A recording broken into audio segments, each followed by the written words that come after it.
तो स्वागत है आपका इस वीडियो में और इस वीडियो में हम पढ़ेंगे श्लोक नंबर 43 एंड 44।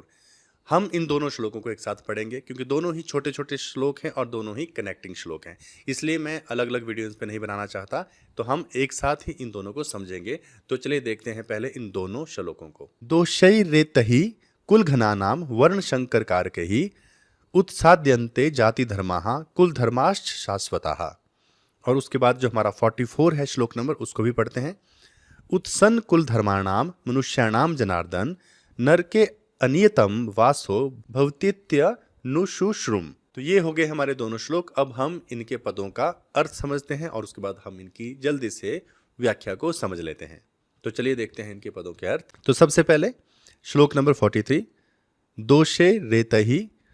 तो इसका मतलब होता है कि दोषों से, इन दोषों से, ठीक है। कुल घनानाम मतलब कुल घाती, जिन्होंने कुल का नाश किया है।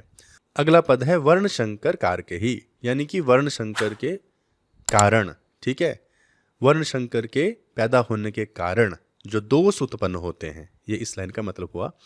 अब अगली लाइन है उत्साद्यन्ते जाति धर्माः कुल धर्माश्च शाश्वताः। उत्साद्यन्ते नष्ट हो जाते हैं, जाति धर्मा मतलब जाति और धर्म, उसके बाद कुल धर्माश कुल के धर्म, शाश्वता जो सदा से चलते आए हैं।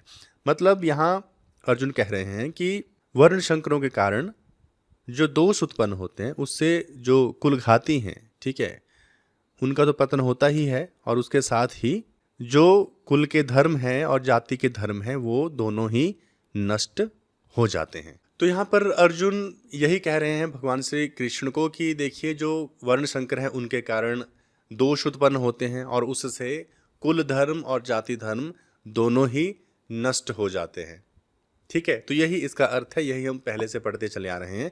अब हम अगले श्लोक के भी अर्थों को समझते हैं और उसकी भी व्याख्या को समझ लेते हैं पहले।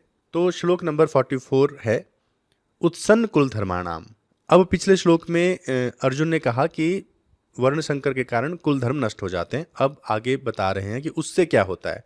तो उत्सन्न कुल धर्माणाम, कि जिनके जो कुल के धर्म हैं वो नष्ट हो जाते हैं। मनुष्याणाम जनार्दन, यानी कि जिन मनुष्यों के, मनुष्याणाम मतलब मनुष्यों के, जिन मनुष्यों के कुल धर्म नष्ट हो जाते हैं। उत्सन्न कुल धर्माणाम मतलब नष्ट हो जाते हैं कुल धर्म, उन मनुष्यों के, हे जनार्दन, हे जनार्दन, उन मनुष्यों के कुल धर्म नष्ट हो जाते हैं, ठीक है। अब अगली लाइन है नर के अनियतम वासो भवतीत्य नुशुश्रुम। इसका मतलब है कि नर के अनियतम, नरक में लंबे समय के लिए रहना, वासो वहां पर वास करना, ठीक है। नर के अनियतम मतलब है बहुत लंबे समय तक, वासो मतलब वास करना, ठीक है, नरक में वास करते हैं।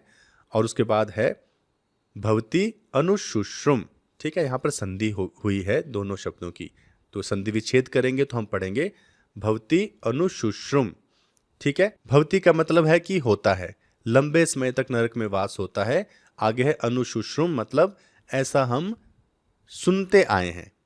अब अगर हम इन दोनों का थोड़ा सा भाव देखें तो अर्जुन ये कह रहे हैं, इस बात पे जोर दे रहे हैं कि अगर हम ये युद्ध करेंगे तो उससे क्या होगा कि हमारा जो कुल है उसका पतन हो जाएगा, अधर्म भारी पड़ जाएगा। अधर्म भारी पड़ जाएगा तो कौन बच गए पीछे? बच्चे बच गए, स्त्रियां बच गई। अब उनको बताने वाला कोई नहीं बचेगा, क्योंकि जो विद्वान लोग हैं, ज्ञानी लोग हैं, योद्धा लोग हैं, वो तो युद्ध में मर जाएंगे, ठीक है। अब कोई बताने वाला नहीं रहा, कुल की परंपराएं समझाने वाला नहीं रहा, तो स्त्रियां और बच्चे हैं वो मर्यादा का पालन नहीं करेंगे, अमर्यादित हो जाएंगे, पापा आचरण में पड़ जाएंगे, और स्त्रियां भी मनमानी करेंगी, वो भी दूषित हो जाएंगी। दूषित हो जाने से वर्ण संकर पैदा हो जाएंगे, और वर्ण संकर जब पैदा होते हैं तो वो कुल घातियों को, कुल घाती मतलब अपनी ही बात कर रहे हैं ना वो, कि हम कुल घाती हो जाएंगे, तो वर्ण संकर कुल घातियों को फिर नरक में लेकर जाते हैं। और जिनके कुल धर्म नष्ट हो जाते हैं ऐसे लोग नरकों में भी लंबे समय तक रहते हैं, ठीक है। और अर्जुन ये कह रहे हैं कि हे भगवान श्री कृष्ण, हम ऐसा सुनते आए हैं। यानी कि अर्जुन का कहने का मतलब यही है कि भैया हम तो नरक में जाने वाले हैं, ये इतना बड़ा पाप हम यहाँ करने आ गए हैं, ये युद्ध नहीं है, ये बहुत ही पाप का काम हो रहा है, ठीक है। हमें ये आचरण नहीं करना चाहिए, अपने लोगों को नहीं मारना चाहिए, इस युद्ध को नहीं किया जाना चाहिए। ये किसी भी दृष्टि से सही नहीं है। अर्जुन ने हर दृष्टि से इस युद्ध को नकार दिया है, नैतिकता की दृष्टि से, धर्म की दृष्टि से, ठीक है। मतलब अभी तक हमने सारे श्लोक पढ़े तो बहुत सारे बिंदुओं पे अर्जुन ने बात की, उन्होंने अपनी जो फीलिंग्स हैं, अपने जो भाव हैं, वो भगवान श्री कृष्ण के समक्ष रखे हुए हैं।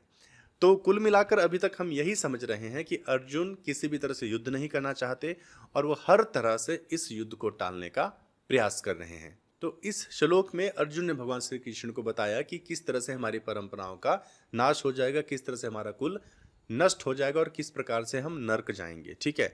अब जब अर्जुन ये सारी बातें भगवान श्री कृष्ण को बताते हैं तो इसका उनके ऊपर भी कुछ प्रभाव पड़ रहा है, ठीक है, क्योंकि वो सारी चीज़ों के ऊपर अर्जुन का भी तो ध्यान जा रहा है, ठीक है। तो इससे अर्जुन पे क्या प्रभाव पड़ा और उसके बाद उन्होंने क्या आगे कहा, वो हम अगले श्लोक में देखेंगे, अगले वीडियो में समझेंगे।